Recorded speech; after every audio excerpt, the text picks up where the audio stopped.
అడుగు అడుగున ధనదాహం, అధికారంపై అధిక మోహం, వ్యసనాలపై తగని వ్యామోహం. ఆధునిక సమాజమేవో ఆటవిక సమూహం, స్వార్థపరుల సందోహంలో ధర్మం ఉనికేవో సందేహం. మనసున్న మనిషికి ప్రతి నిమిషం ఎదురయ్యేను ఓ పద్మవ్యూహం, పద్మవ్యూహం, పద్మవ్యూహం.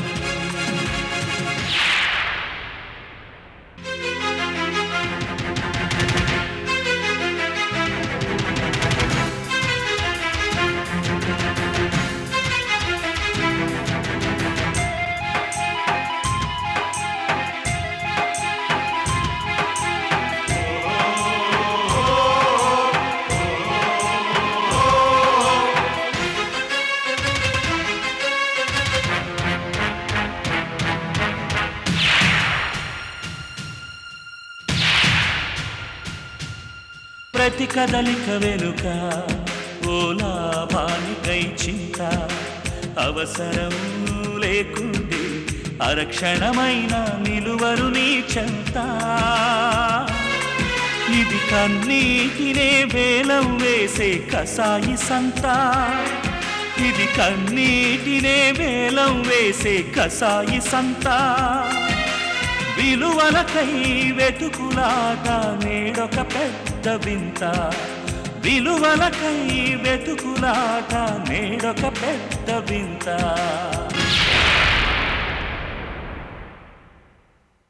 వైదేహి గ్రూప్ ఆఫ్ ఇండస్ట్రీస్ అన్నింటిలోకి మా బేబీ ఫుడ్స్ వెంచరే చాలా ప్రెస్టీజియస్ సంస్థ. ఈ రూమర్ స్ప్రెడ్ అయితే పిల్లలు తాగే పాలల్లో కల్తీ చేస్తున్నామని మమ్మల్ని జనం క్షమించరు. మా రెప్యుటేషన్ దెబ్బతింటుంది, ఫ్యాక్టరీ కుంటు పడుతుంది, ఎన్నో కుటుంబాలు జీవనాధారం పోయి రోడ్డు మీదకొస్తాయి. బలవంతులెవరో ఆడిన బిజినెస్ గేమ్కి వీళ్లంతా బలైపోతారు. ముఖ్యంగా అత్తయ్య మావయ్యకి కోలుకోలేనంత పెద్ద దెబ్బ ఇది. అక్క, మీ ఫ్యాక్టరీలో గోడౌన్కి మీ కంపెనీ లారీ కాకుండా వేరే లారీ ఏమైనా వచ్చిందేమో సెక్యూరిటీ వాళ్ళని కనుక్కుంటే తెలీదా? అవును గౌరీ, చిత్ర చెప్పినట్టు మీ ఫ్యాక్టరీలో ఎవరో కల్తీ పాలపొడి డబ్బాలు దాచి ఇదంతా చేసుంటారు. ఆ లారీ నంబర్ వాచ్మెన్ నోట్ చేసుంటాడుగా. వాచ్మెన్ని వర్ధన్ అడిగాడట శివ, అన్నీ మన లారీలే అని చెప్పాడట. అలా అడిగితే చెప్తారా గౌరీ? వాళ్ళని ఎలా అడగాలో నాకు బాగా తెలుసు. నువ్వు పద చెప్తాను.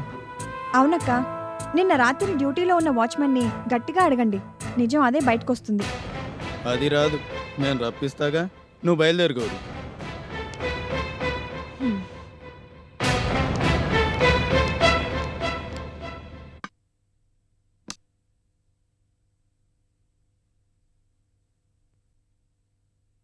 డాడీ, నేను కన్న కళ్ళన్నీ నిజం అవబోతున్నాయి. ఆ వైదేహి గ్రూప్ ఆఫ్ ఇండస్ట్రీస్ నుండి గౌరీ శాశ్వతంగా బయటికి వెళ్ళబోతోంది. వర్ధన్కే కాదు, వైదేహి కుటుంబానికి కూడా గౌరీ దూరం కాబోతోంది. Really I'm very happy. తెలుస్తోందమ్మా, ఆ ఆనందం అంతా నీ కళ్ళల్లోనే కనిపిస్తోంది. అయితే రేకమ్మా, పాలపొడి కల్తీ చేశారు, ఆ గౌరమ్మని జైల్లో పెట్టేస్తారా? కోర్టులో కేసు ప్రూవ్ అయితే పెట్టినా పెట్టొచ్చు. నిజంగా నువ్వు ఇక్కడ పుట్టాల్సిన దానివి కాదమ్మా. అమెరికాలో పుట్టుంటే ప్రపంచాన్నంతా ఒక ఊపు ఊపేసేదానివి. లోకేశ్వరి, ఈ 1000 రూపాయలు తీసుకెళ్లి మంచి చీర కొనుక్కో. ఈ హ్యాపీ అకేషన్ కి గుర్తుగా ఉంటుంది. నా తల్లే, నా బంగారు తల్లే. ఇతరుల కష్టాన్ని చూసి మనం పండగ చేసుకోవడం మంచిది కాదు రేఖ. ఏమిటి శారదమ్మా, మా అమ్మగారు ఎప్పుడు ఆనందంగా ఉన్నా ఆవిని కష్టపెట్టే మాటలు మాట్లాడతారు. కన్న తల్లిని కదా, అందుకు. శారదా, రాను రాను నీ చాదస్తం ఎక్కువైపోతుంది. అంతేకాని ఇలాంటి పనుల్లో తలదూరిస్తే ఎంత ప్రమాదమో రేఖకి చెప్పరన్నమాట. మీరే దాన్ని పాడు చేస్తున్నారండి. అయ్యో అయ్యో, బాబుగారిని ఎంత మాట అన్నావమ్మా. నువ్వు లోపలికెళ్ళి శారదా. డాడీ, మమ్మీ ఇలా మాటి మాటికి నన్ను సూటిపోటి మాట్లాడుతుంటే నేను ఇక్కడ ఉండలేను, మా ఇంటికి వెళ్ళిపోతాను. విన్నావా శారదా, నీ పిచ్చివాగుడు వల్ల రేఖ ఎంత బాధపడుతోందో. మందు చేదుగా ఉంటుందని బిడ్డకి తాగించడం మానేస్తావా? నువ్వు నాకే మందు ఇవ్వక్కర్లేదు, నాకే రోగం లేదు. ఇక్కడ సంతోషంగా ఉంటే కూడా పాపం అయిపోతుంది. రా లోకేశ్వరి. రేఖ, శారదా, రేఖ ఉన్న పరిస్థితుల్లో ఏదో బిజినెస్లో పడి తన బాధ కాస్త మర్చిపోతోంది. ఎందుకు నువ్వు దాన్ని మాటి మాటికి ఏదో ఒకటి అంటావు? వ్యాపారం అంటే కుట్రలు కుతంత్రాలు చేయడవా? అవి రేపు బెడిసి కొడితే దాని జీవితం ఏమవుతుందో ఆలోచించారా? ఏమీ కాదు, బిజినెస్ లో ఇవన్నీ మామూలే. దీన్నే కార్పొరేట్ వార్ అంటారు. వారా? ఉమ్. యుద్ధం అంటే ఇలా వెన్నుపోటు పొడవడం కాదండి. అమాయకుల్ని దోషుల్ని చేసి పాపాన్ని మూట కట్టుకోవడం అంతకంటే కాదు.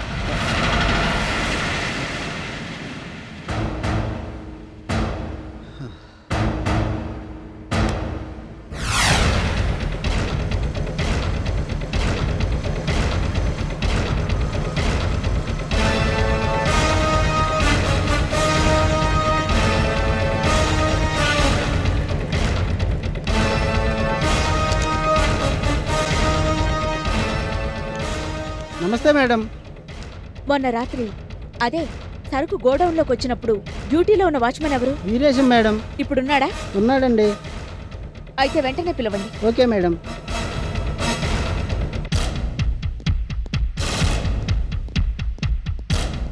నమస్కారం అమ్మా. నువ్వేనా వీరేశం? అవునమ్మా. మొన్న రాత్రి సరుకు వచ్చినప్పుడు లారీ నంబర్ రిజిస్టర్లో నోట్ చేసావా? అది ఆ డ్రైవర్ సంతకం తీసుకున్నావా? అది అది మేడం. చెప్పరా. నేను నేను అప్పుడు అప్పుడు హ్మ్? చెప్పరా. హ్మ్? చెప్పు. అప్పుడేమైంది చెప్పు. కొట్టుకోండి బాబు, కొట్టుకోండి, మీ కాళ్ళు కొట్టుకుంటున్నాను. ఎవడో హెల్మెట్ పెట్టుకొని వచ్చి మాటల్లో పెట్టి తెగ తాగించాడు బాబు. ఏయ్, నిన్ను? బాబు కొట్టకండి బాబు, పిల్లల గలవాడిని. శివ, అతను ఇంక కొట్టకు. జరిగింది జరిగినట్టు, చూసింది చూసినట్టు పోలీస్ స్టేషన్కి వచ్చి చెప్పమను. ఆ లారీ వచ్చినప్పుడు నెంబర్ చూశాను బాబు. లే. మన కంపెనీదేనా ఆ లారీ? కాదమ్మా, ఆ సంగతి అడిగితే ఇది కొత్త లారీ అయినా ఏం కొప్ప మునిగిపోతుందిలే, సరుకు దింపుతున్నాం గాని పట్టుకుపోలేదు కదా అన్నారమ్మా.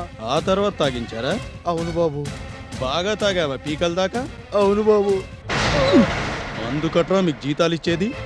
నువ్వు డ్యూటీలో ఉండగా తాగడం వల్ల వాళ్ళు కల్తీ సరుకు దించారు. ఇప్పుడు ఇన్స్పెక్షన్ అయింది. పిల్లలు తాగే పాలపొడిలో కల్తీ సరుకు కలుపుతున్నావని ఫ్యాక్టరీ ముయించే పరిస్థితి వచ్చింది. నీ వల్ల ఇన్ని వందల కుటుంబాలు తిండి లేక రోడ్డున పడే పరిస్థితి వచ్చింది. నీ సాటి వాళ్ళకి, నీకు అన్నం పెట్టే యజమానులకి నువ్వు చేసే మేలు ఇదేనా? ఛీ, సిగ్గుగా లేదు? వీడికి మాటలతో చెప్తే అర్థం కాదు గౌరీ. ఆ! జరిగినట్టు మీరు ఎక్కడ చెప్పండి అక్కడ చెప్తాను బాబు. నన్ను ఇంకా కొట్టకండి బాబు. అమ్మ గౌరమ్మ, ఏం జరిగిందమ్మా? మేము విన్నదంతా నిజమేనా? మన ఫ్యాక్టరీలో కల్తీ ముందులా, అందులోనూ పిల్లలు తాగే పాలల్లోనా? ఈ వాచ్మెన్ తాగుడు అనే వ్యసనానికి లోపడడం వల్ల ఈ రోజు మేం కల్తీ నేరం మీద కోర్టుకు వెళ్లాల్సి వస్తుంది. ఫ్యాక్టరీ మూతపడే పరిస్థితి వచ్చింది. ఎంత పని చేసావురా యాదవా? చేసిన తప్పు ఒప్పుకున్నాను కదా. రేపు మాతో కోర్టుకు వచ్చి ఇదంతా చెప్తావుగా? చెప్తాను బాబు. వీరేశం, ఎవరేం చెప్పినా వినకు ప్లీజ్. నీ పిల్లల్లాంటి చాలా మంది పసిపిల్లలకి ఈ కల్తీ పొడి వల్ల ప్రమాదం జరుగుతుంది. మావయ్య గారు వెంటనే మార్కెట్కి వెళ్లిన సరుకుని వెనక్కి తెప్పించే ఏర్పాట్లు కూడా చేయించుంటారు.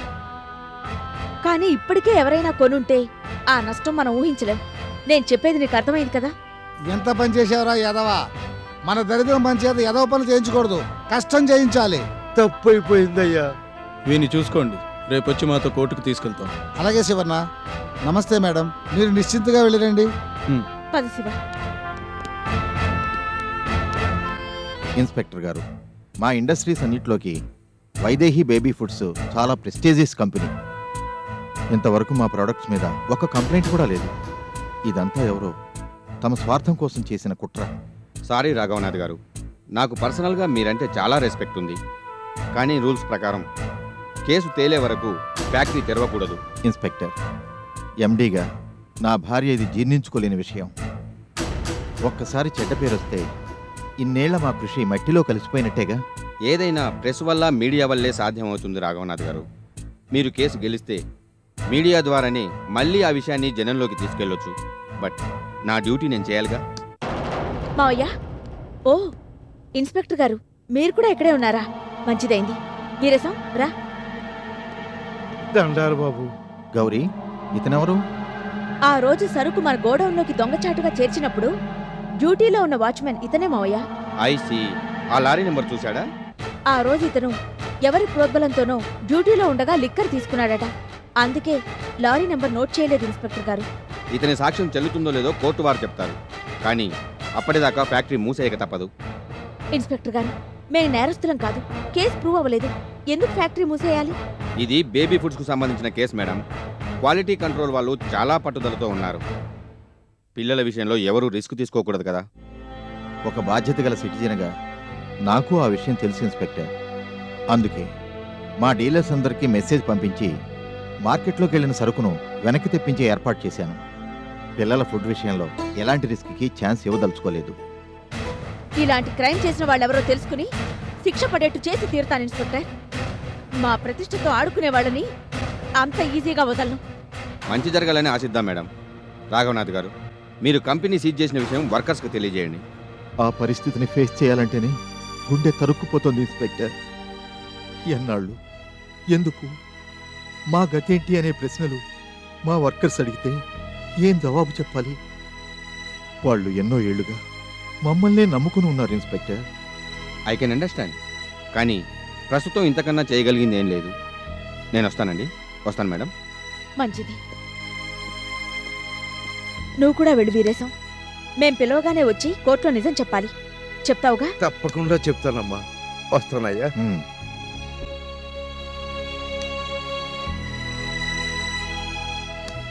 మా ముగ్గురు పిల్లల్ని పెంచిన దానికన్నా ఎక్కువ శ్రద్ధగా పెంచిందమ్మా ఈ ఇండస్ట్రీస్ని మీ అత్తగారు. ఈ విషయాన్ని డైజెస్ట్ చేసుకోలేక తనేమైపోతుందో అనేదే నా బాధ. మనకొచ్చిన సమస్యని పరిష్కరించుకోలేకపోతే మేమంతా ఎందుకు మావయ్య? మీరు ధైర్యంగా ఉండండి. నేనున్నానుగా. ఆ పైన దేవుడున్నాడు. అవునమ్మా, ఆయనే చూసుకుంటాడు. నువ్వు కూడా ఇప్పుడు ఎక్కువ శ్రమ పడటం మంచిది కాదు. వెళ్ళమ్మా, వెళ్ళి రెస్ట్ తీసుకో. కానీ అత్తయ్యకి నేను ధైర్యం చెప్తానులే తల్లి. నువ్వు వెళ్ళి విశ్రాంతి తీసుకో.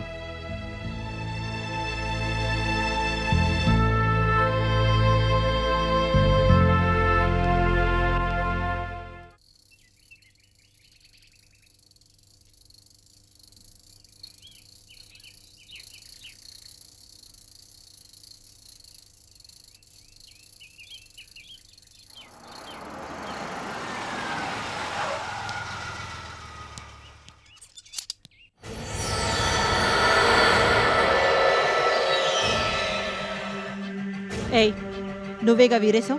అవునమ్మా. రా, కారెక్కు. ఎందుకమ్మా? చెప్తారా? చెప్పండి. నీకో చిన్న బహుమతి ఇద్దామని. ఉన్నమ్మా, సైకిల్ పెట్టి వస్తానున్నమ్మా.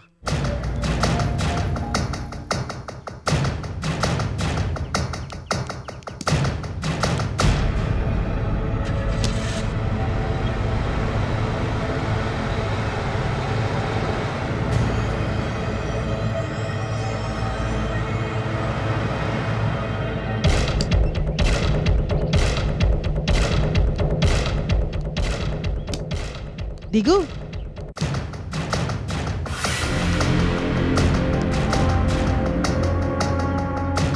రా.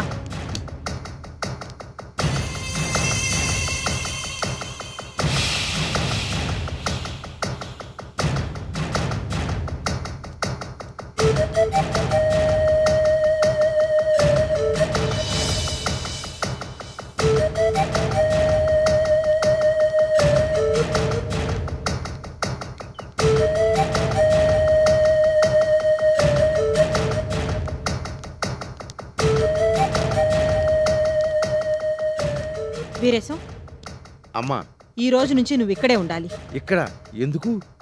Vaidehi group of industries case కోర్టులో పూర్తయ్యే వరకు నువ్వు ఇక్కడే ఉంటున్నావు. నీకు 3 పూటల భోజనం, విశ్రాంతి, ఆ తర్వాత బోలెడు డబ్బు ఇస్తాను. కానీ బయటికి వెళ్ళాలని చూస్తే మాత్రం వీళ్ళిద్దరూ నిన్ను ప్రాణాలతో వెళ్ళనివ్వరు. ఈ పాటికే నీకు అర్థమై ఉంటుంది. నువ్వు ఆ గౌరికి హెల్ప్ చేయడం నాకు ఇష్టం లేదు. అది మాకు కోట్లలో నష్టాన్ని తెచ్చిపెడుతుంది. మేం చెప్పినట్టు చేస్తే నువ్వు బాగుపడతావు, మేము బాగుపడతాం. ఓకే? సరే మేడం. That's good.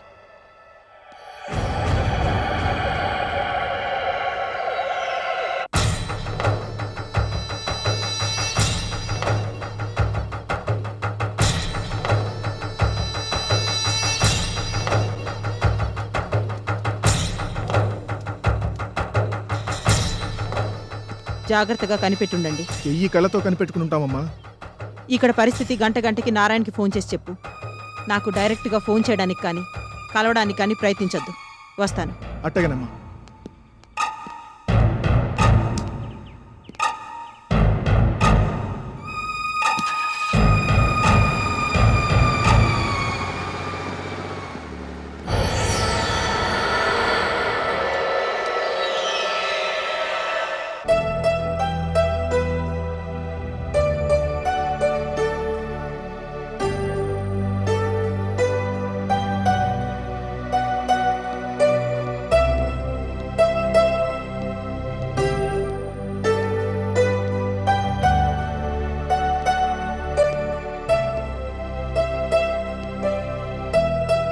వైదేహి, భోజనం చేయకుండా ఇలా ఎన్ని పూట్లని పస్తులుంటావు? లే ప్లీజ్, ఒక్క ముద్ద తిను. నాకొద్దండి. కన్న బిడ్డ లాంటి ఫ్యాక్టరీని సీజ్ చేశారా? పేపర్లలో పసిపిల్లల పాటి మృత్యు అన్న హెడ్డింగ్లా. ఇవన్నీ నేను బతికుండగానే చూడాల్సి రావడం నరకం కన్నా ఎక్కువ శిక్ష అండి. వద్దు, నాకేమీ వద్దండి. నన్ను ఇలాగే చావనివ్వండి. మన తప్పు లేదని తప్పకుండా రుజువవుతుంది వైదేహి. కేసు వేశాం కదా. ఎవరు నమ్ముతారండి?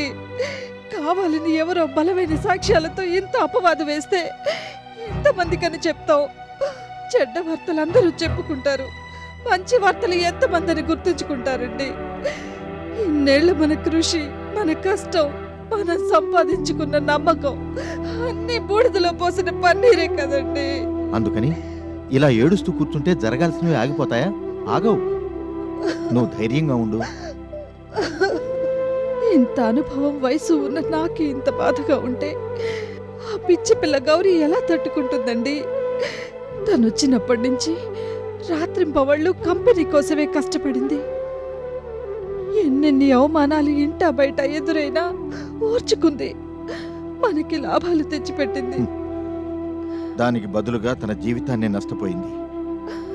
అవన్నీ తెలియక చేసిన పాపాలైనా శిక్ష మనం అనుభవించే తీరాలి వైదేహి. అవునండి, ఇదంతా ఇంటి కోడల్ని బాధ పెట్టిన ఉసురు.